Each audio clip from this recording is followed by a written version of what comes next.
纪检笔试成绩后年起不保留。每年有70万人次报考的技术士技能检定将有重大变革。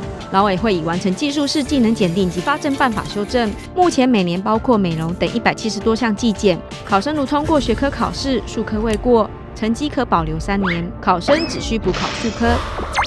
但后年起有新规定，数科未通过，学科成绩也不再保留，得要多花120元报名费重考学科。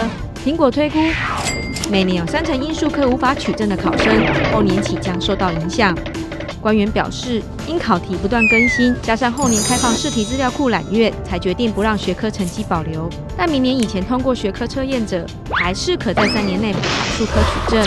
长期辅导学生考烘焙检定的学者表示，笔试每年考题变动不大，数科不过重考学科，只是让穷学生多付报名费，做法扰民，民众也抱怨不合理。